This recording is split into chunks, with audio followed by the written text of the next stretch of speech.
coming. Wow, what a crowd tonight. Thank you so much. My name's Dave Wilson. I'm the president of the Temecula Valley Historical Society. I'd like to start out first, thank you, Bonnie and John, by reciting the Pledge of Allegiance, if we could. Silencing yourself. I cannot stand it. All right.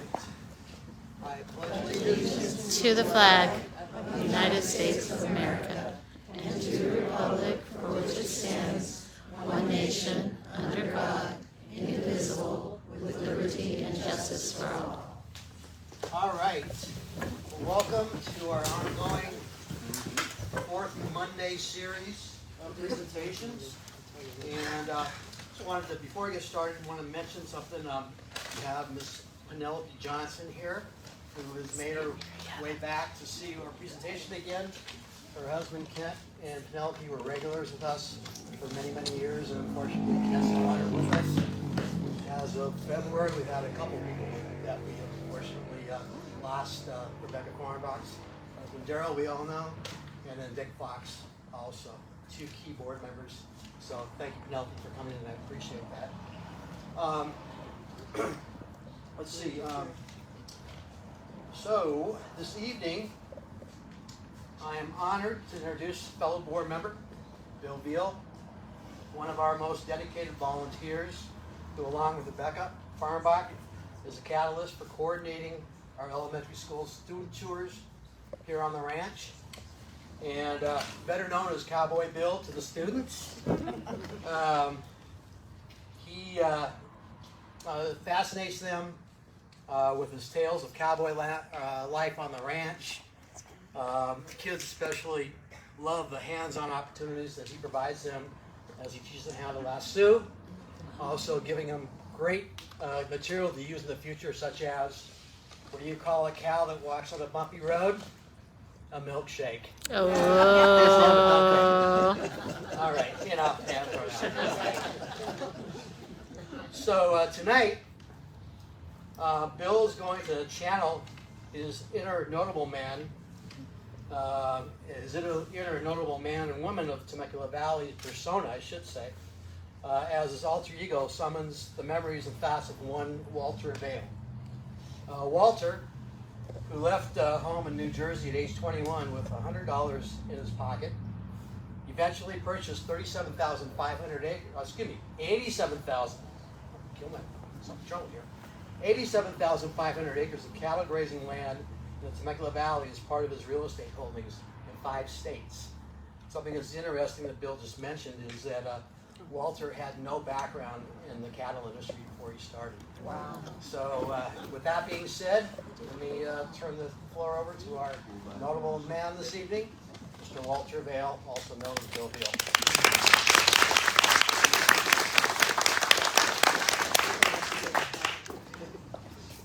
Well, thank you, folks. Can you hear me okay? It's not working. I've been asked to say a few words here tonight as Walter Vail. Can't hear me? No, not on.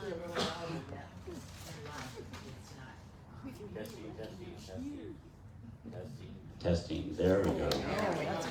Now, is that too loud? No.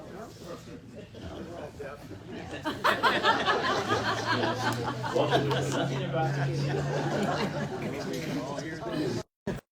I've been asked to say a few words about myself tonight as Walter Vail. And I have to say, as an introduction, I've had a very blessed life. I married my childhood sweetheart. I had a lot of friends and family and business partners who were very talented and helped make our projects successful. Well, I was born in Halifax, Nova Scotia, and that's where my father had he was an international trader. He actually built 2 sailing ships, and he shipped international. But I guess he's soon tired of that, and so Plainfield, New Jersey, where he bought a 12-acre tract of land for farming. And our Aunt Nine was living with us at the time, and she named it Norwood.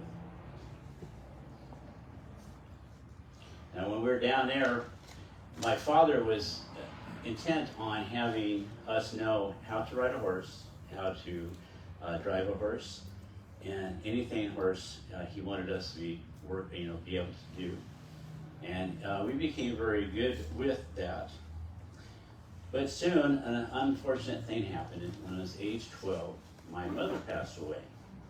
And so now my father, he's got 6 kids to take care of. Well, my Aunt Nine was living with us, so she helped us. She helped my father take care of us. While in Plainfield, I met a girl when we were very young, and we would do things at church together, socials, dances, everything. And we soon decided that we were going to get married.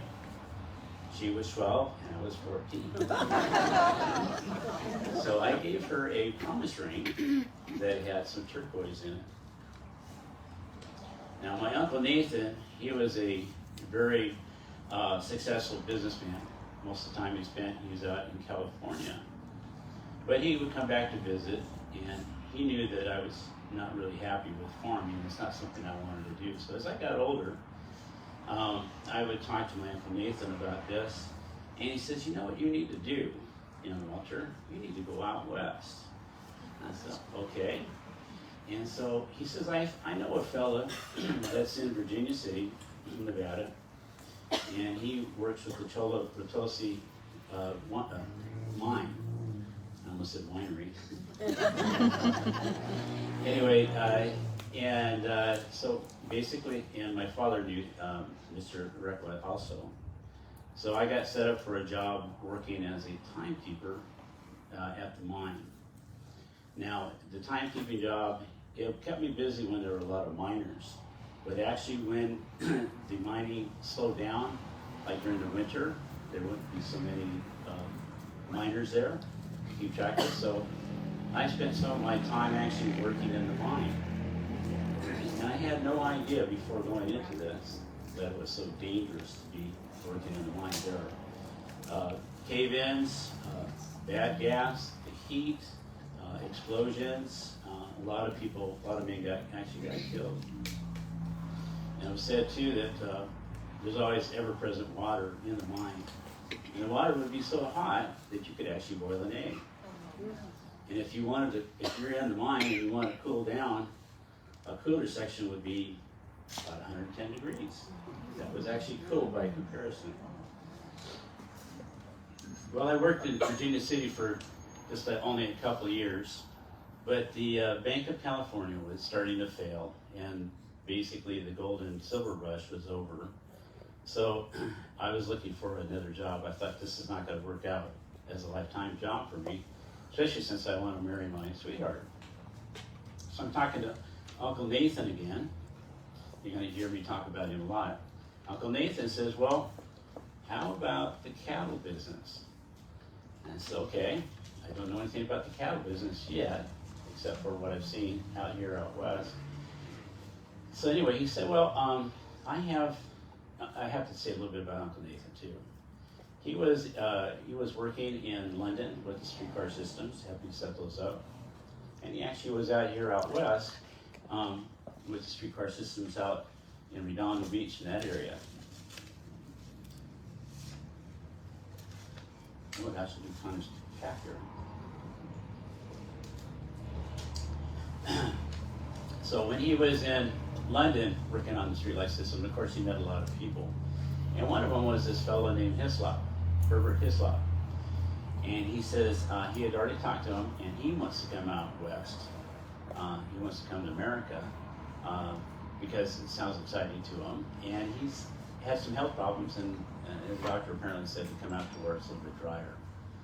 So he came out, and what we did is we set up a meeting in San Francisco. So Uncle Nathan and Aunt Nana, his wife, and I, with Mr. Hislop, we met at a restaurant at a hotel.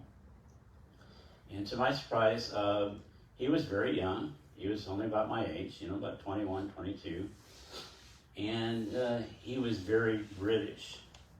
And he did look a little frail, so I was concerned about that. But the main thing that concerned me is he wasn't familiar with ranching either. So okay, we're going to have to play this by ear, I guess. So anyway, we've been looking at properties in the paper in the southeast section of the Arizona Territory. And that's where my uncle had said that would be a good place to get, because a lot of land is available. He did say, though, there is one slight problem. The Apache are there and often are off the reservation. And so we thought, okay. He said, if you can stick it out, that's a really good place to start working. So we were looking in the paper for properties that were for sale. And we found this one that was just south of Tucson. And it was a 160-acre homestead, and it was for sale by a Mr. Fish. So what we did is we took a stagecoach all the way from California to the Tucson area, and to meet with Mr. Fish and see the property.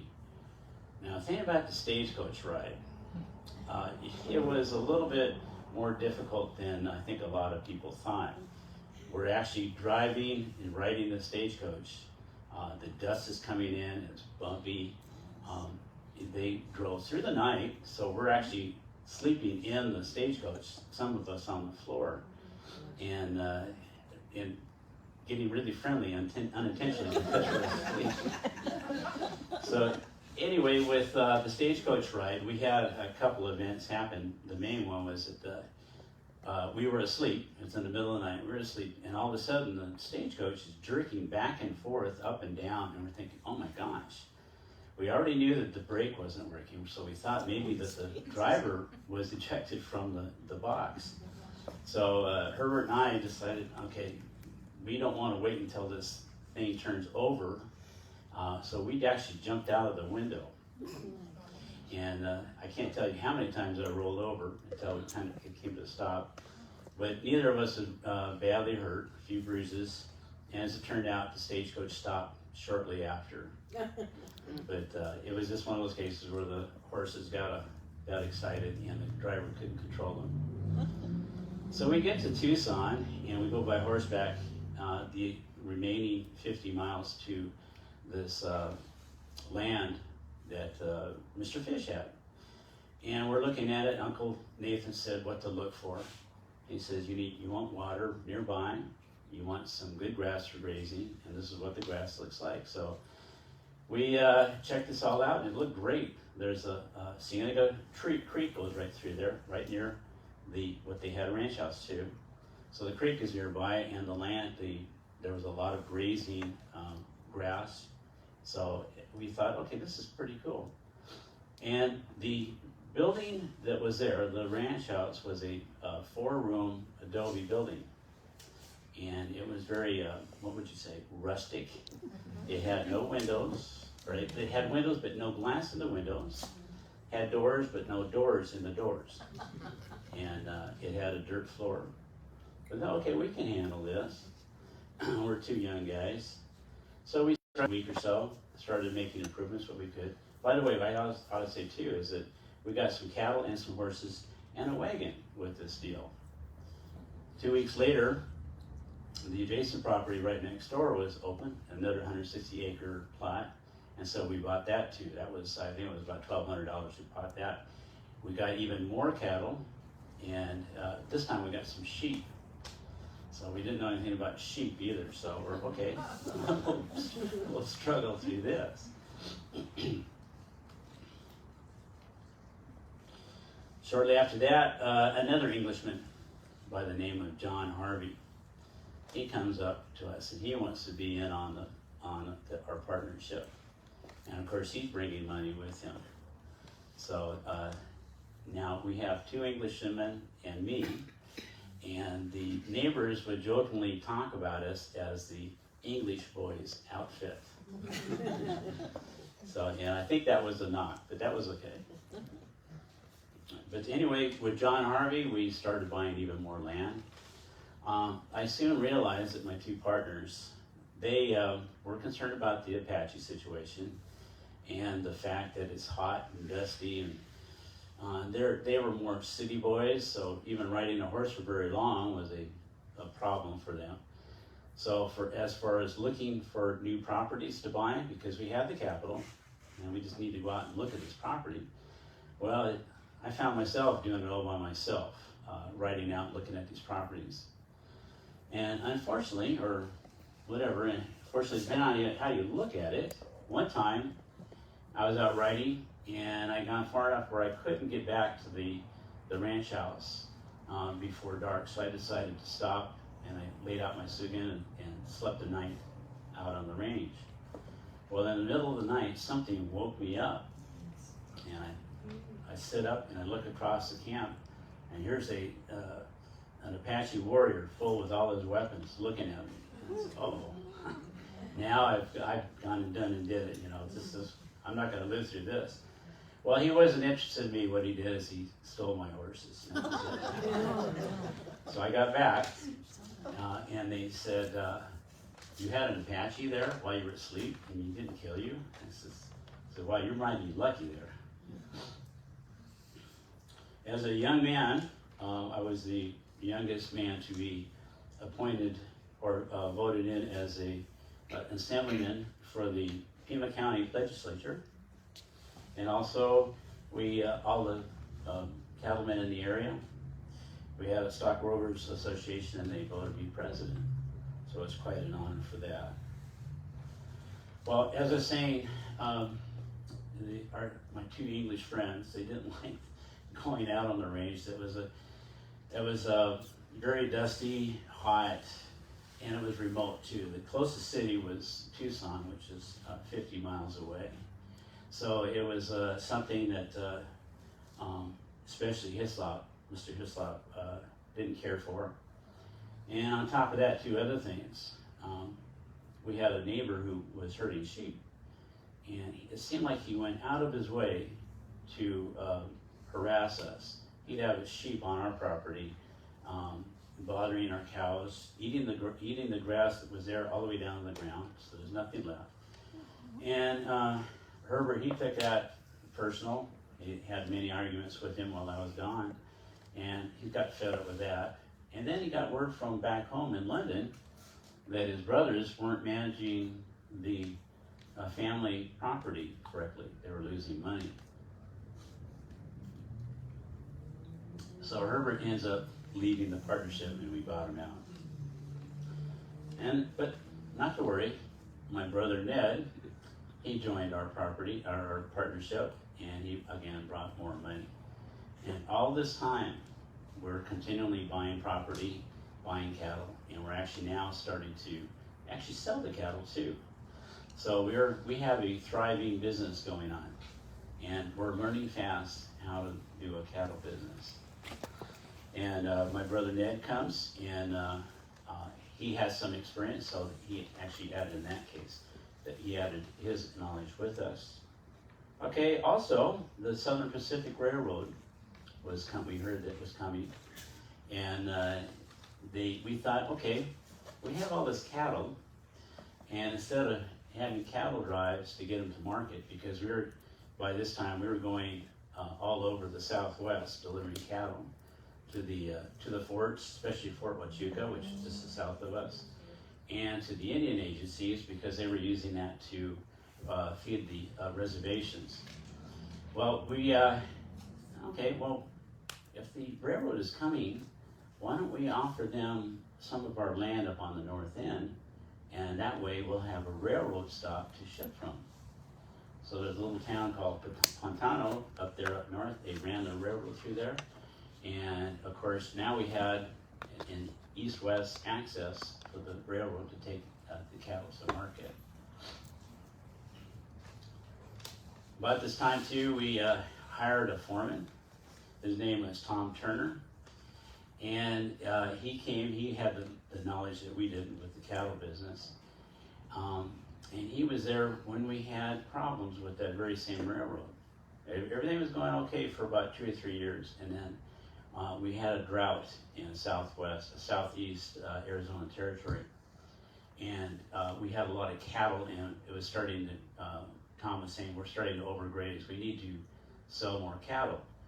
Well, unfortunately, the railroad executives knew this, that we were in kind of a bind, and we needed to get these cattle out. So at this point, they decided to raise the rates by 25% in a single year. And we all got together, the cattlemen got together and says, no, we're not gonna do this. We're gonna go ahead and have a cattle drive. So my brother Ned and Tom volunteered to head this cattle drive. And he got 6 of our vaqueros. Most of our cowboys were vaqueros. I had 1 cook and a brand new chuck wagon. And they headed out for Warner's Ranch. Now, the track they took, that was part of the planning we had to go into, because there's some dry areas where there's no water. So we had to plan that out beforehand. So basically, if you know your geography, they took the drive and headed north towards Tucson, then the Gila Bend, and they came back southwest, headed toward Yuma. They got to cross that dangerous crossing at the Yuma River, and there was a difficulty with the taxes. The sheriff met us, and they wanted taxes paid before we crossed all our cattle. So as it turns out, our new partner, Mr. Carroll Gates, actually came from LA, and he came out to meet us at Yuma, and he fixed this. He went on to Tucson and fixed this. In the meantime, we had to wait a few days. We had cattle on both sides of the Colorado River and waiting for this to be settled. So then the route from there is we actually headed south of the border because of water, and then we swung around, came back north up to the Warner's Ranch. The total drive was 2 months and 10 days, 900 cattle, 900 head, and we only lost 30 head, which is actually, for cattle drives, that's a good number. One of the things that did happen was scary. My brother Ned told me, is on that trip, they usually slept in their clothes because they had night watch for the cattle, and so to bother. But you can't really sleep that well with all your clothes on. So this one night it was rather calm. Well, at least I should say it started out calm. And they thought that they'd go ahead and take the clothes off, just go in their skivvies. And this is January, so it was rather cold, but they had their suitcases, they're sleeping on the ground. And then they wake up in the middle of the night and they're completely surrounded by the cattle. Okay, now everything was all right, but the problem with remaining there is if anything spooks the cattle and they have a stampede, you have nowhere to go. You are totally trapped. So our vaqueros saw the situation. They were quietly getting the cattle moved away from Ned and Tom. However, none too soon, there was a lightning strike. The cattle stampeded.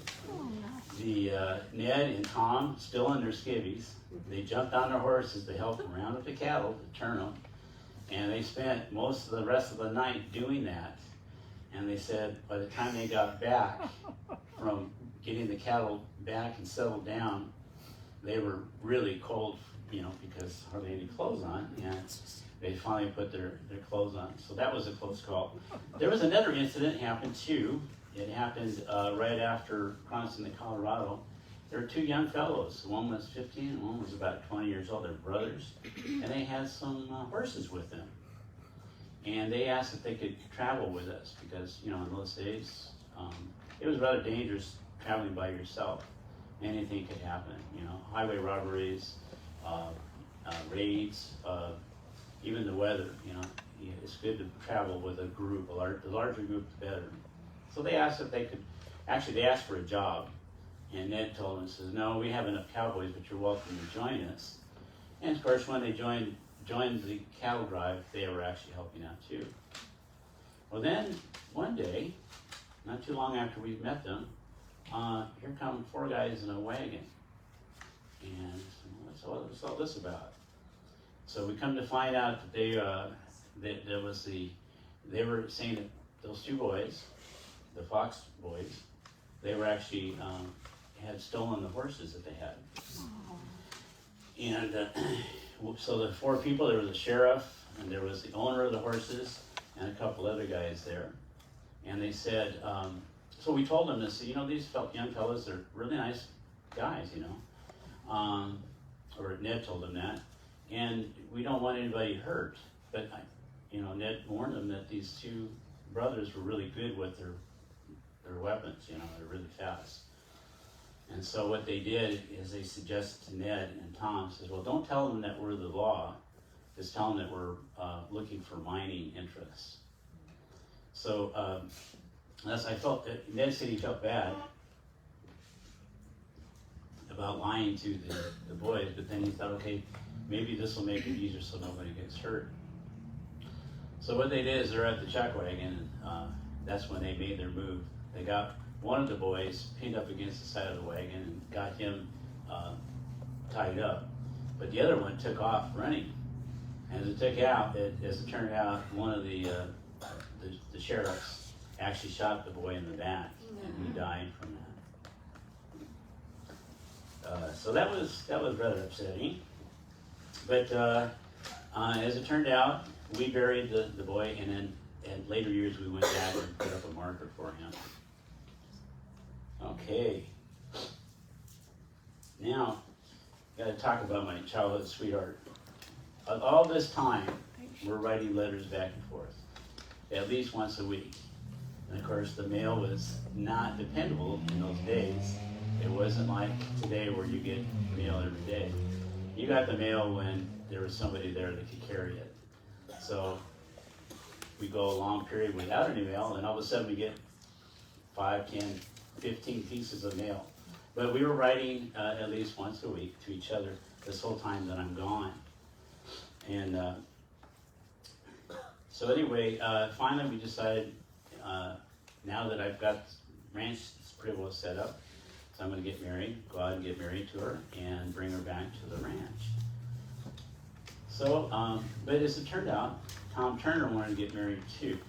So, and in the meantime, to prepare the ranch house for his new bride, because he intended to keep working with us, as he did an addition onto the ranch house for his wife. So he went back to England, got married, and then brought his wife back. And at first, she seemed to be fine with it. And as a matter of fact, when I went back, back east to Plainfield, got married, stayed there about 6 weeks, and then I came back. As it turned out, I came back by myself initially, and everything was set up. So I wrote her a few letters, got busy again. And then shortly after that, I went back out and picked her up and brought her back to the ranch. This whole time I'm wondering, Maggie is, she's sort of a city girl, is she going to be able to handle this ranch life? Especially since it's so remote and the weather is so harsh. And, but then I thought, I think she can do it.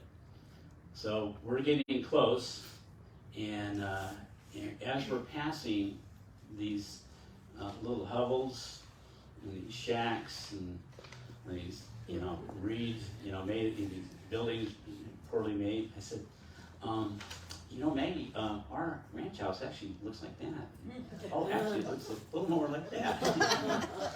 And I didn't know if she believed me, but she probably didn't. Yeah, but she kind of gave me that side-eye look and says, okay, what are you doing here, Well, we got to the house, and Mrs. Turner went all out to prepare everything to make her arrival very nice. And they had parties and stuff like that, and what few people we knew, they came over.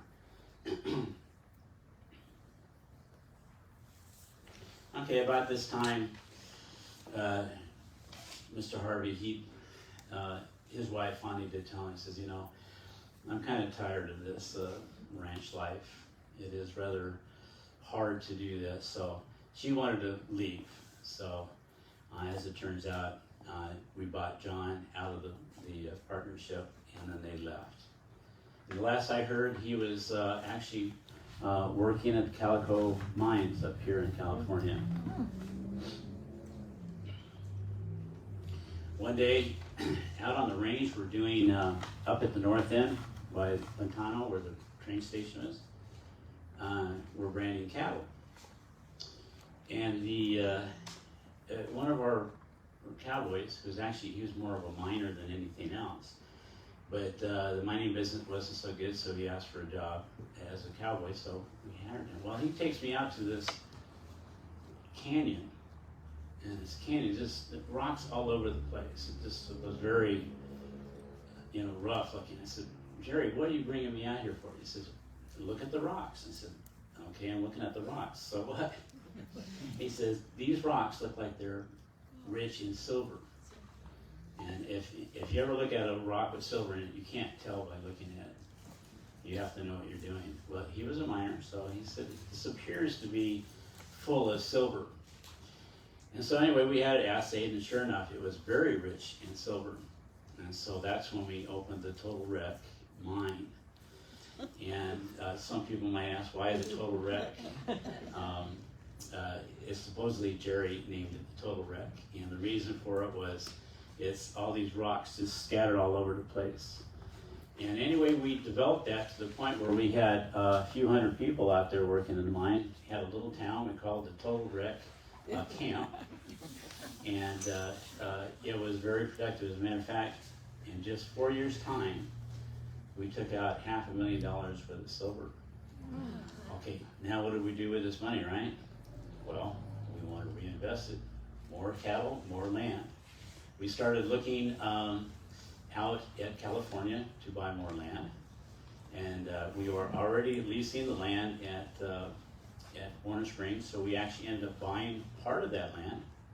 We bought 12,000 acre farm in between Redondo Beach and Hermosa Beach, and with the help of Mr. Vickers, another partner. Over this period of time, I had a lot of partners, and not always in the same company. Well, Mr. Vickers helped Mr. Gates and I to buy the Santa Rosa Island. And the reason we did this is for fattening up our cattle. We take them over by barge, they fatten them up, and then we bring them back, put them on the railroad, and to all points in the western United States where we were delivering our cattle at that time. Well, we needed more, so I talked to a friend of mine, Captain William Banny. He and his brother were operating Catalina Island. And so we turned out a deal where we rented or leased the Catalina Island. And the same thing, we used the barge to get back and forth.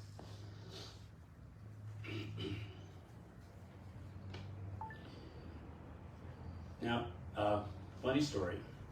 Now, Harry Hefner, he was actually, turned out to be not only a foreman at the Empire Ranch, but also out here at the Vail Ranch.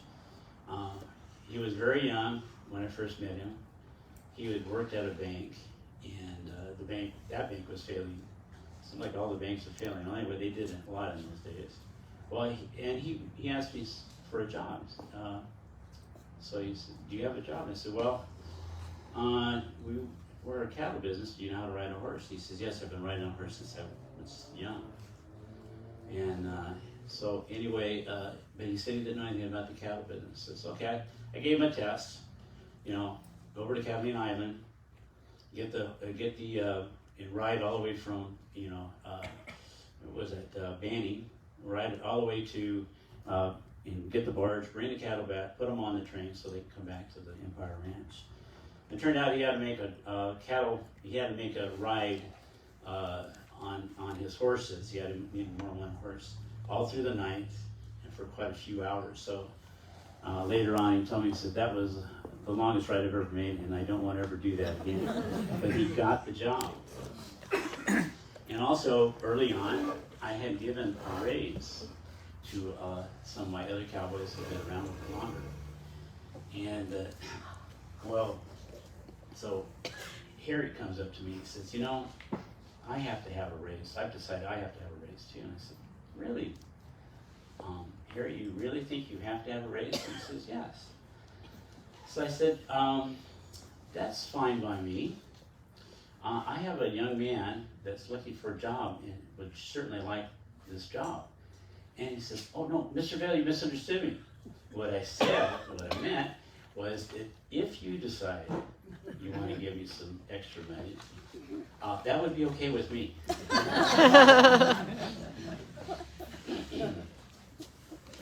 Now there's the Gila monster.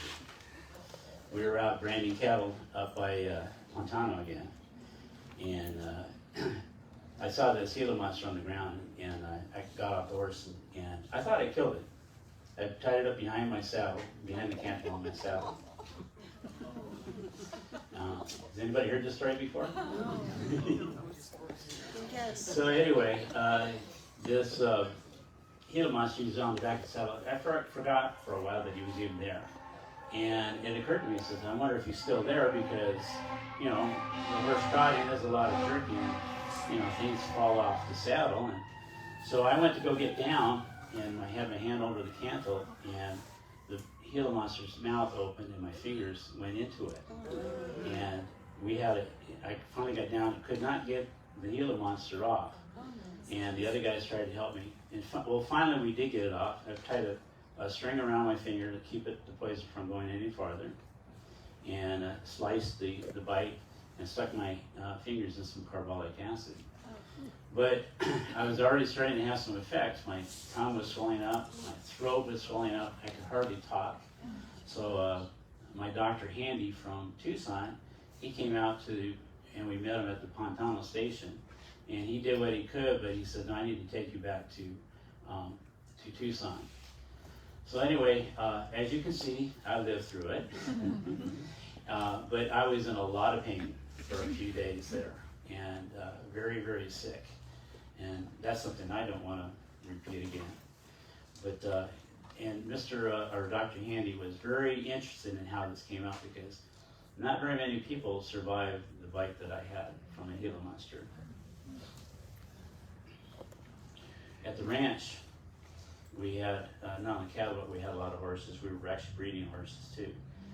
And one Saturday, 27 of our horses and colts walked off.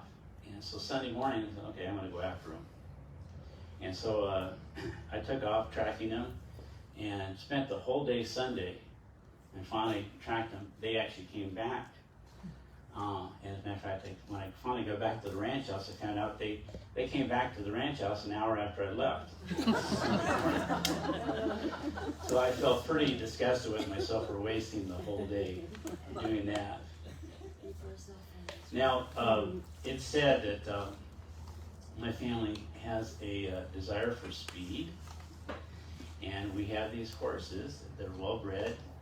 And so what I wanted to do is, one time we had a visitor that I was picking up in a wagon from the train station, and I thought, oh, I'm going to have some fun. I didn't know this fellow, and so I picked him up, and he gets in, and of course he doesn't know me from Adam either. I started running the horses all the way back, the whole 20 miles back to the ranch house. And every time I look around, he's pale as a ghost, and he's holding on with dear life to the railings. So we get back to the ranch, and needless to say, he didn't really talk to me that much. He wouldn't even make eye contact. Okay. Now in 1896, all but one of our kids actually grew up on the ranch. But in 1896, we finally moved to LA. We bought a house in Los Angeles. And that's where I moved the headquarters or actually the business headquarters. The Empire Ranch is still running, and we had our own foreman out there, which is actually Harry, again. And another one of our foremen I have to mention too is Haddon McFadden. So anyway, at this point, I wanted to say I have a date with my wife tomorrow, so I'll have to leave. But in conclusion, I want to say that I've had a very good life. I got to do what I wanted my whole life, and I've enjoyed it so far. So if I die tomorrow, I can say that I did what I wanted to do. And so tomorrow, Maggie and I were going to get on the Redondo Red Car and spend the day at the beach. and then after that, we're going to come back home. Mr. Vail, before Yes. you go, are you in a hurry to leave? What do you have in mind? Well, first of all, I just wanted to introduce myself, if I may. Oh, yes. My name's Rebecca. I'm a distant cousin of yours through your mother's line. Oh, very Yeah, nice so- to meet you. But I'm not the important one who you need to meet tonight.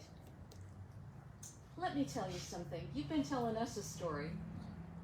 Okay. You know your lovely daughter, Mary. She grew up and married a man named James Wilkinson. Very nice. He was a businessman in Los Angeles, and they had a son. Here in Temecula, we called him Sandy because of his coloring, but he was James Vail Wilkinson, and he had 3 children, Whitney, Eliza, and Anne. Would you like to meet your great-granddaughter? Well, of course, yes. Anne, are you here? Would you like to come up?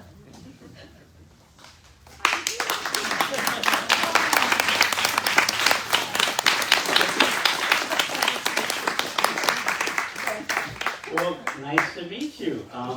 Let me look here. Okay, now show me your teeth. Oh, yeah. Forgive me. I do work with horses. It's a hard habit to. Yes. So yes. Well, actually, Rebecca actually did contact me earlier, and she said that you had a couple stories you might want to share with us. You know, you've done a pretty good job of remembering many of the things. I thought maybe the Gila monster story would be something that nobody knew about, but I'd heard that he actually had to get across a train track to get somebody to pick him up, and they went to Yuma instead of to Tucson.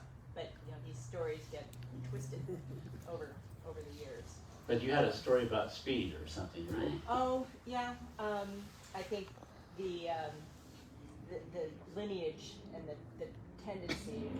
I've heard stories about my grandmother driving from the city. This would be your daughter Mary, my grandmother,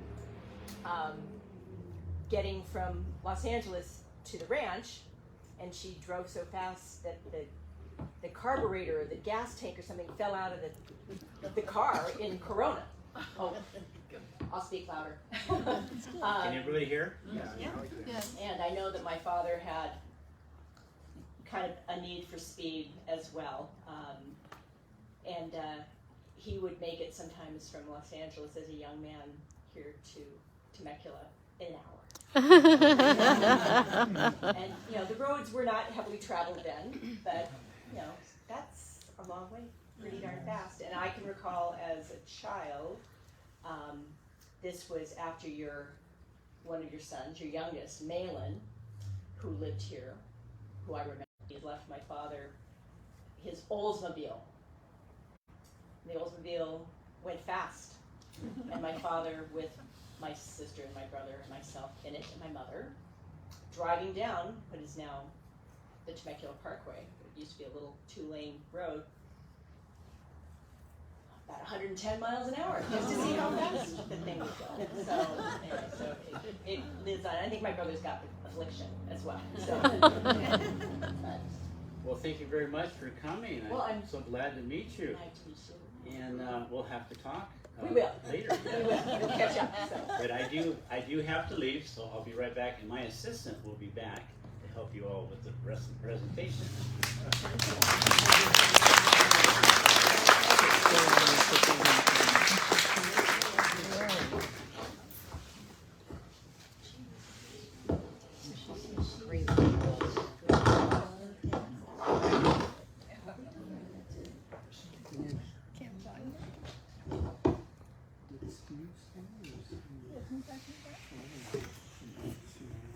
That's not gonna be the screen thing, is it?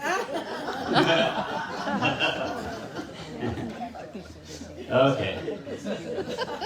Now I'm back. Okay, I have a few pictures for you because, you know, what presentation is not good unless it has a few pictures. Oh, in case you didn't catch that, Mr. Vail was heading for the streetcar, the red car line to Redondo to spend the day. He didn't survive that day. He actually got crushed between two streetcars in Los Angeles, and he died a few days later. At what age? He was 54 Whoa. So 06 or something like that? in 1906. Yeah, November. Actually, the accident happened November 30th, and he died December 2nd. Ooh, wow. So, and it said that he was actually getting off the streetcar to help Maggie down, but he got off on the wrong side of the car, and as you know, the tracks are close together, and it was around the curve, and so apparently, and then the other car was going the other direction, and he got wedged between there. At first, they thought he was going to survive okay, but then he took a turn for the worse and didn't. Anyway, let's talk about Walter Veale's life. By the way, I have this up here. I don't know if you can't read that, I'll read it out. This is one of his quotations. It's kind of a quotation that he lived his life by. He was a very cautious investor, but he wasn't afraid to step out and do investment as a calculated risk. It is pretty hard to tell what turn things will take in this country. One month everyone has plenty of money, and the next month they are dead broke. It's 1875. Now this is Canada, and here's Halifax, Nova Scotia, where he was born. And this next slide, just to kind of refresh the geography. Nova Scotia's up here. You come all the way down here to Long Island. Here's Long Island, and there's Plainfield. So it wasn't too far, 200-300 miles maybe. They came south. Okay, his family tree. Nathan Vail is his grandfather, and Anna Webster is his grandmother.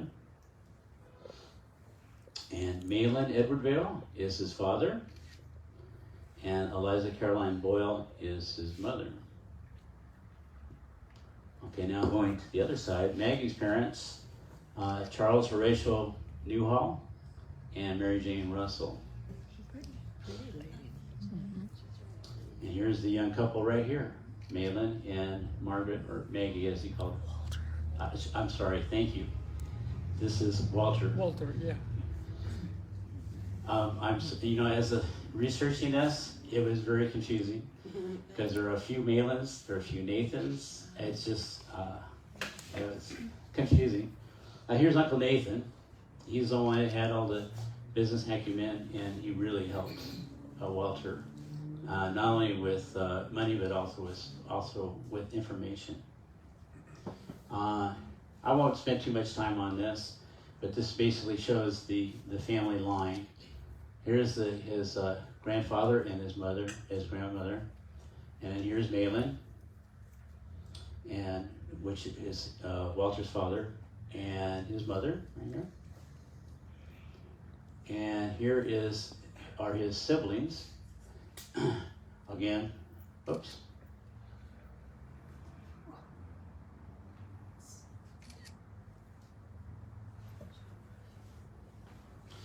Right here, again, is his father and mother, and here are all his brothers and sisters. Not all of them lived to maturity. But here again is Walter himself, and of course Margaret mentioned. By the way, Margaret sang professionally, and it said that she had a very beautiful voice.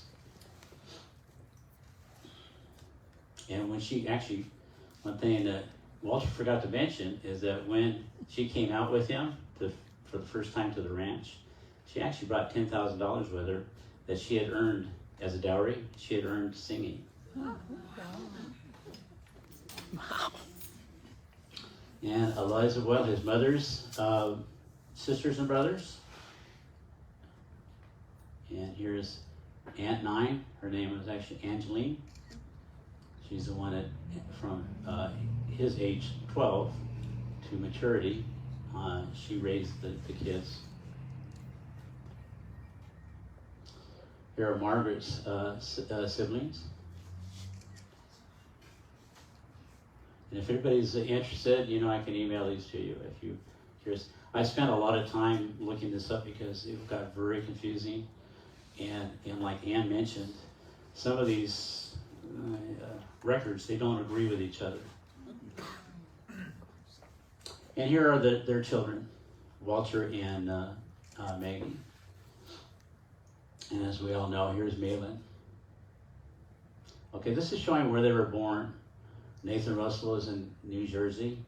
All the rest of them are in Los Angeles, except for Malin. He was actually born in Tucson. Now here's Herbert, his very British partner. And here's Carol Gates. He was actually a businessman in California. And J.B. Vickers, he's the one, not only with the purchase of Santa Rosa Island, but he was actually in the Chiricahua Cattle Company, which was just east of the Empire Ranch. That's how, I believe that's how they met. He was a business partner. Like I say, there were a lot of companies here. It wasn't just the Empire Ranch, but other companies, and Vail was involved with, and a lot of other partners. So many that this could actually be a 10-part series. And Charles Goodnight, everybody knows him, right? He's from Texas, and he was a business partner. Vail wanted to buy some quality bulls, so he went to Charles Goodnight, and of course John Chisholm. I'm hitting the wrong buttons here. John Chisholm, right here, he bought some bulls from him also. Chisholm was in New Mexico. Here's a list of some of the property, some of the business partners and properties, and actually here's Isaac Requa from the Virginia City, and you see right here, the 160-acre homestead is actually owned by two people, Mr. Fish and Mr. Silverberg, and before that it was actually owned by somebody else. Okay, let's see, we're going down here. Tom McLowry of Tombstone Shootout fame. He was employed at the ranch at one time. The English partner, John Harvey, I guess his nickname was Cockburn. And let's see, the rest pretty much Mr. Vail covered. By the way, the silver mine rivaled the nearby mines in Tombstone with the production. And let's see, okay, here's some pictures. Here's some early pictures. Here's John Harvey, and of course Ned and Walter. And here is Harry Hefner. In my research, I can't help but assume that Harry was a funny fellow, and Walter probably really liked him. Especially they shared these jokes, especially about the rays, and there were other jokes that went on too. Here's Ned as an older person, and Tom Turner. He's one of the foremen at the Empire Ranch, and later he was a foreman out here at the Vail Ranch. And here's some of the ranch foremen. Excuse me, not Tom Turner, it was Harry was the foreman out here. And here's Had McFadden. I didn't mention very much about him. And after Walter died, his son, William Banning Vail, he went by his middle name Banning, he actually was the Empire foreman all the way until it was sold in 1928. Okay, here's some more timeline. Okay, here's the person who initially bought what it became the Empire Ranch, the first 160 acres, William Wakefield. And then he sold it to, you can see the dates are really close here too. He sold it to Fish and Silverberg, and then 2 months later, Silverberg and Fish sold it to Walter and Herbert.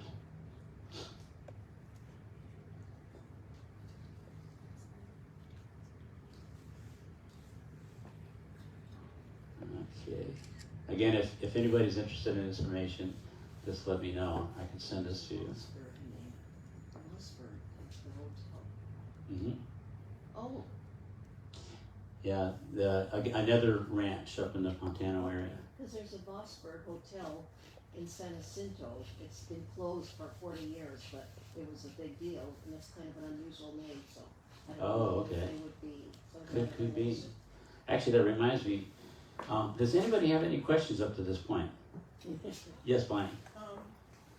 Mr. Vail, what prompted you to buy the ranch here, and what was the purpose? Oh, okay.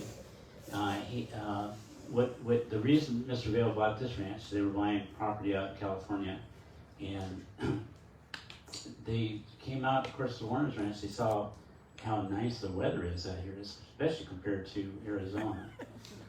They saw the rivers, lots of water. There was grazing here, not on all the property, but there was grazing here for the cattle. And they also had a railroad right here, like California Southern, so they could ship. And this railroad connected to the intertie, so they could go anywhere in the United States to send. They also wanted to not only grow grain for their own cattle, but they were able, with this good weather and all this water, they were actually to grow more grain than they needed. So they started shipping grain too on that very same train. But they were buying property all over Southern California. So even out in San Diego area and Veale. With that name thing, Vosper. Yeah. Mossberg, I was anticipating a question. And nobody's asked it. Did Walter Vail start Vail, Colorado skiing? No, it was a fellow, he was a surveyor by the name of George Vail. And he's the one that actually surveyed what became later the pass, which is now a highway through there. Yes, ma'am. What is the role of the silver mine? Would he have been as successful without that huge infusion of cash? No, because with that $500,000 back then, that enabled them to buy a lot of land, a lot of cattle. Knowing Walter and his talent, he did have a talent. He would have made do, and he would have been successful, but definitely that infusion of $500,000, and he knew how to invest it too, so he made the most of it. Yes? Did you want to say anything about his citizenship? Oh yes, since he was born in Nova Scotia, he was actually not a citizen of the United States, so therefore he couldn't vote. But then, so that made it even more honorable that he was actually elected to the legislature in Pima County. So that was rather nice. Okay, let's see. These are all the dates that happen. And I'm going to show you some more pictures here. This is Virginia City, about the time of the gold rush, in between the fires. I don't know if you know about any. Yes, ma'am. Back on that timeline, it doesn't say he died. Yes. Is it after 1906? Yes, he died in December of 1906. Okay.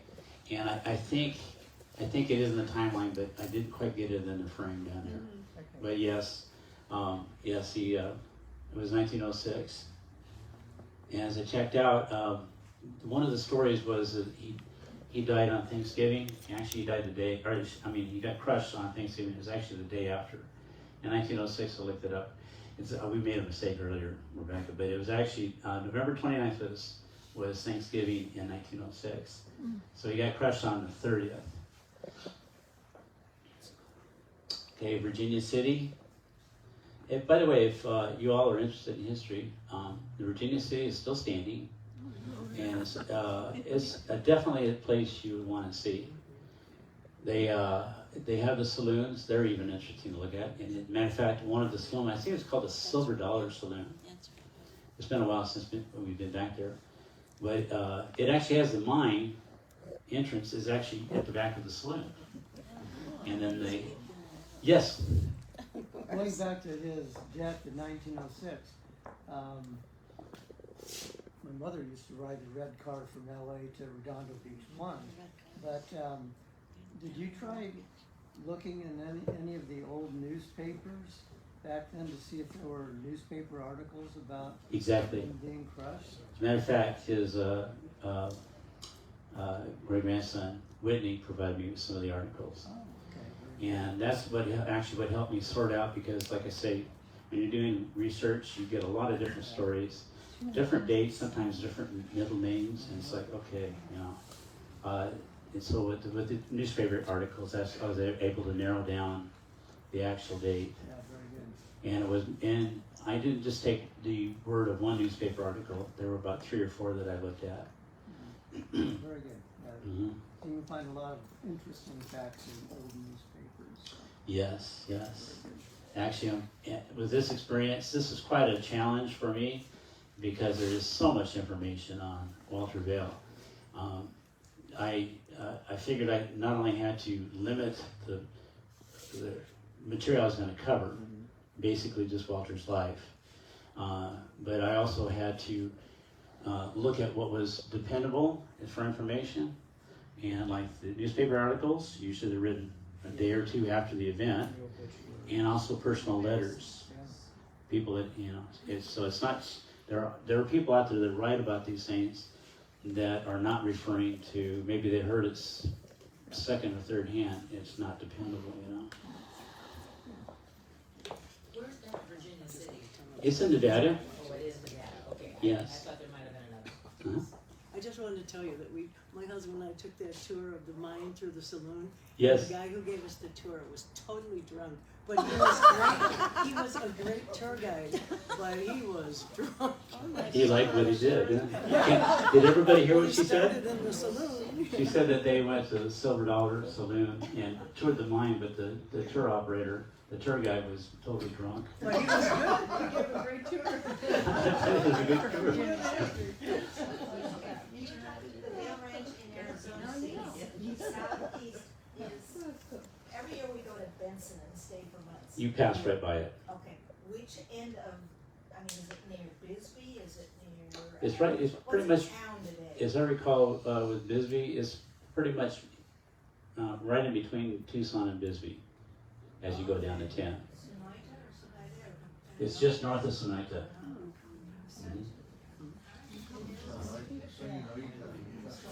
Okay, how do you pronounce it? Okay, I know where you're coming So that's where that Pantano? Pantano. No, that's Patagonia is down by Sonita, Oh, yeah. but Pantano is up north. Is that still a town or is it just like I was up there and I saw Vail. My wife and I were up there. We saw Vail, but I don't remember seeing Pantano anymore. As far as I know, the railroad is still there. And I saw some in Vail. I saw the railroad. Now, this is west of Douglas, right? I'm not sure where Douglas This is. is right on the Right border. on the border. Oh, it's north of. If it's on the border, it's north. It's about 45 miles north of the border. Yeah, at least for the ranch house, and the. Yes, St. David and so on, and No, Huh? no, aren't that south, no. like Tucson. South of Tucson. It's south and east of Tucson, and to get there, even today, you have to get off the 10, and you still have to go another 20 or 30 miles. It's still kind of out in the boonies, although it does have a paved road now. Okay, here is ex-Governor John Downey. He's the one that actually leased the Warner Springs property to Vail and his partners. And I put Phineas Banning here. As just a side interest, I always wondered what he looked like. The city of Banning, I understand, is named after him. And it was his son, one of his sons, William Banning, Captain William Banning, that was a friend of Walter Vail. We also And had here- a house in San Pedro. He has There you a go, in house in San Wilmington, Pedro, too. yeah. There's a house in They could see Wilmington. the harbor from. And here are the 2 brothers that were operating Catalina Island, Yeah. Joseph Banning, and of course this is Walter's friend, William Banning. They liked facial hair. They had that in common. Facial hair. Yeah. Do the girls in the family have facial hair too? No, I'm just kidding. Yeah, but that picture of that beard. My son even commented on Walter's beard. Oh, yes, that fancy beard he had? Fancy beard. Yes. Yep. Okay, now here's some of the other associates.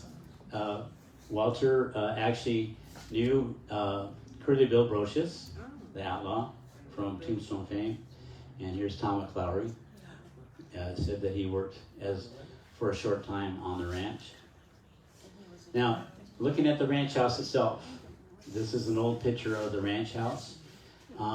It's got windows or window panes, so it's obviously probably more in the 1880s.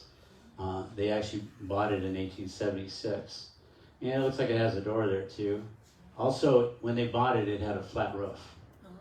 And one of the improvements they did is they put the roof on it. And as I understand it too, this right here, this large opening, that's sort of like the front door, but it's also like an entryway for horses and cattle to go through, because on the back side they have a corral. And they did that because there was a lot of horse theft back then. So they kept the horses, at least, they kept them really nearby where they could keep an eye on them. And this was said to be the only entrance and exit. So, and right here, the 4 rooms, 1, 2, 3, 4. These 2 rooms right here, we don't know which is which, but Mr. Hislop was in one and Mr. Veale was in the other. So the horses go right through your house to get to the backyard? Yes. And you'll see, I'll show you a little bit more about it was a very curious way they did it, but they did it for security. This is what the house looks like now. But, you know, if you have to think back then, you know, you have to keep all your livestock pretty close if there's a lot of rustling going on in the area.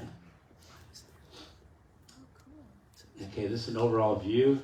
Here's that same 4 rooms, the original 4 rooms. And they added on these right here. These are additional, they made 1 room a store.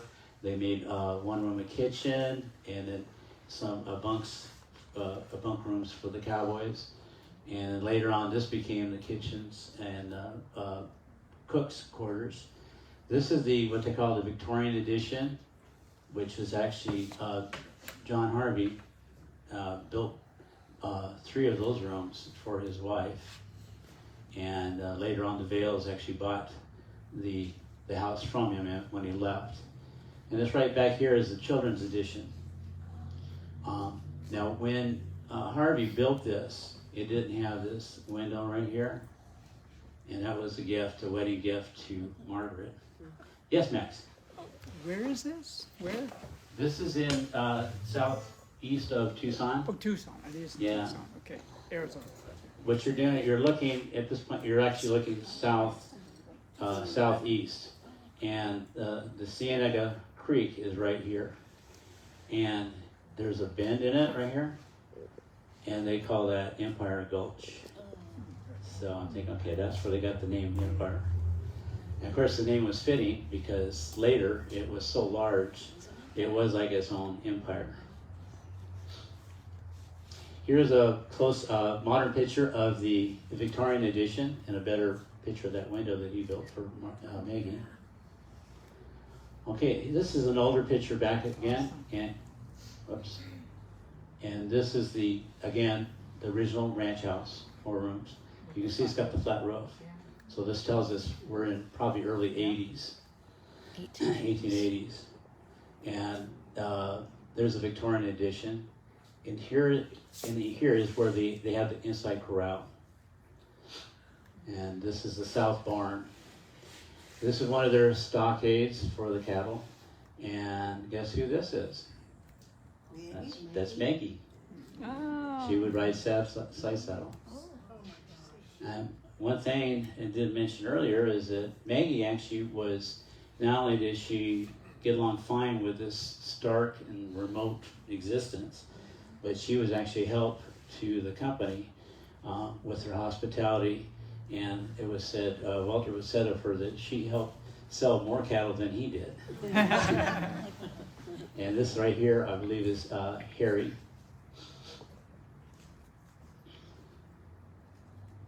Here's the layout of the house. Again, here are the 4 original rooms.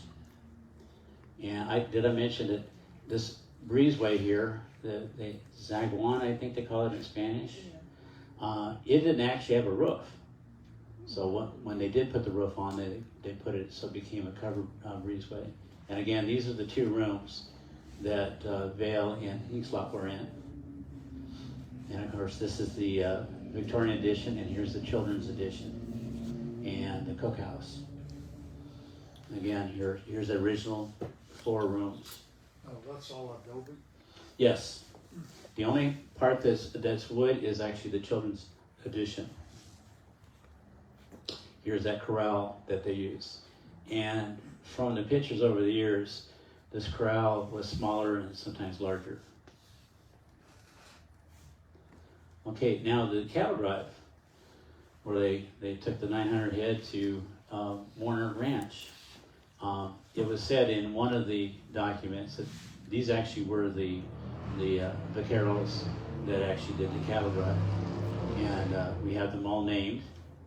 And in amongst them, here is Tom, and here is Ned. And I don't know which one it is, but one of them is obviously the cook. Here's an overall, kind of give you an idea.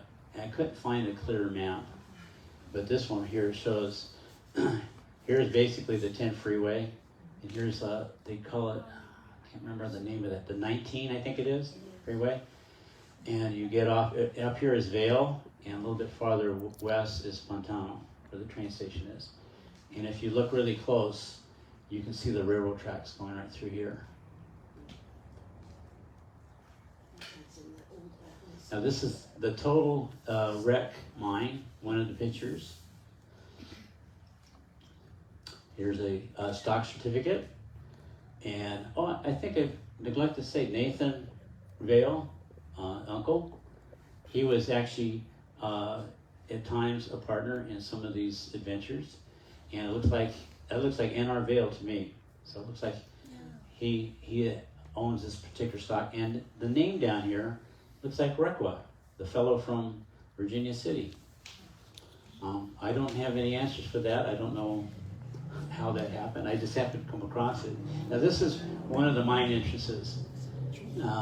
Probably because that's why they call it the total wreck, because you can see it's just like, wow, rocks everywhere. Here is the total wreck camp. I'll have to go by memory, but it had something like 5 saloons, had a post office, a laundry, and a couple stores, and a few hundred people. Now here's Warner's Ranch, the ranch house. It's a Warner Carrillo house. And you can get an idea what the area looked like. It's pretty much flat right here with the hills in the background. And here's another picture. This is actually an old stage station, right, Rebecca? Yeah. Right. And this is a little bit farther east, but it still shows you kind of the lay of the land. Yeah, we took a stagecoach. Oh, was that? It looks so different.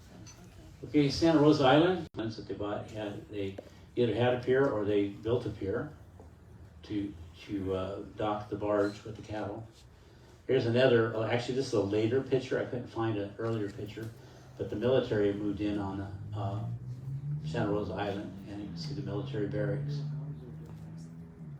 And of course, everybody knows what that is, right? That's Avalon, Catalina. And you might notice something missing over here. Whatever did they do with that?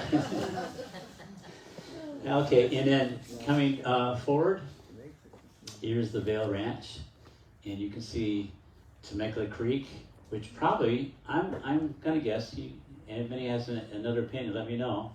But I'm thinking they called it the Temecula River at the time. Right. Because the difference, somebody told me, I think Tony was, it said the difference between a creek and a river is a river has water almost all the time, and a creek has water just some of the time. And of course, it's kind of hard to see here, but this is where the creek is right here. It looks like there's another creek over there too, I don't know. Okay, now we'll go to Los Angeles, where he set up after 1896, he moved his family. There's an old picture of Spring and Main Street.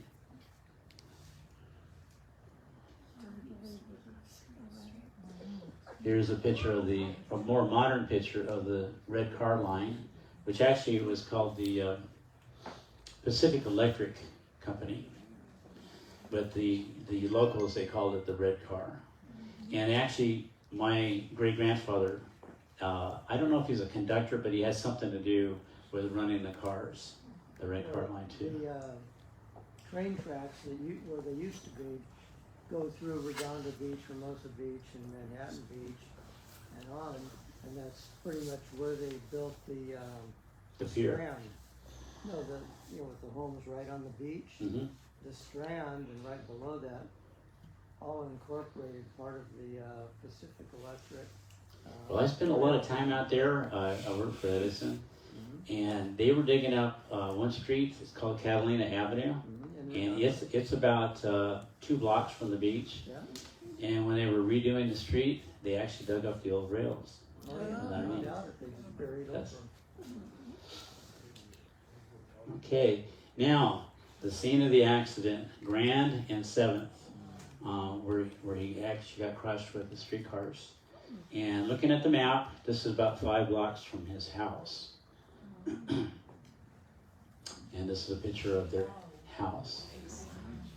That's the clearest picture I could find of it. It was actually 720 Burlington Avenue. That's the address. If you go there now, I understand it's a business park. So the house is gone. Okay, here's their youngest son right here, Edward Newhall, Vail. And everybody knows that guy, right? Will Rogers. And of course, Walter Vail. This appears he's in his early 50s. I don't know. But one thing wasn't said either is that the Empire Ranch, everybody knows John Wayne and all these actors. They actually shot quite a few movies out at the Empire Ranch. And that's why I think Will Rogers was also there. Will Rogers, I don't know if you know very much about what he did. He did some videos. He did some movies of roping. And looking at the videos, I'm looking at, that could be the Empire Ranch is where he's doing it, this roping. One of the roping tricks he does, it blows me away. He actually has 3 large lassos. He throws them all at once. And this is horse and rider coming towards him. And one lasso goes around the rider, one lasso goes around the horse's head, and the other lasso goes around the horse's front feet. And how the heck did, Okay, here's Walter Vail, and this looks like Harry again, right? Whoop, Harry again right here. That looks like his profile. Not sure where this was taken. Would you happen to know, Rebecca? I don't know. I don't know if Ann knows, but I think it may be Warner. Do you know? It's not familiar. My guess is it's up that direction, just by the trees and such. Okay, and then Ann knows who that I know is. who that is. This is her grandmother. That's Mary Eliza, Mary Eliza, yes. And which one is you? the one on the left. This right here? Yeah. Okay. All right. And then that would be Whitney. Yep. Uh-huh. Okay. Any more questions? Yes. And we used to go hiking on Santa Rosa Island every now and then, and there was a ranch there, and then we would have a big lunch and sit at a picnic table. Was that Vail's? Yes. Ranch house there. That was It Vail's? was probably Vail's. I haven't been there myself, but I'm going to assume that a lot of stuff that they built is probably still there. It is.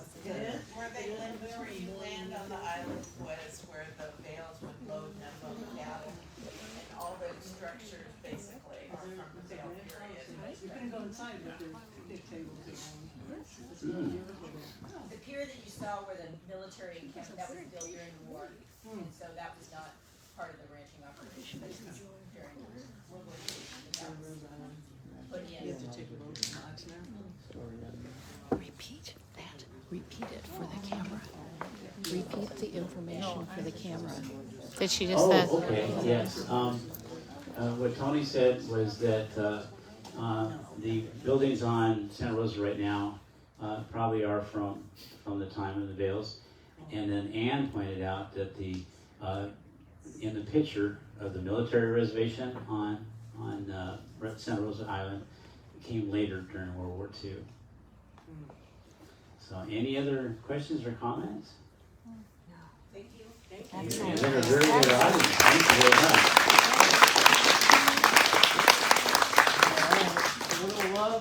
Walter Vail, also known as Veale. Thank you, George. Thank you. And next presentation is April 24th. Remember what it is? Yes, it's going to be Steve Leck, who is a historian for most of Riverside County, speaking on the building of the Ortega Highway. Oh, we just saw that at the symposium. April 24th, same bat channel, same bat time, right here. Thank you so much. Yeah, you did. Appreciate it.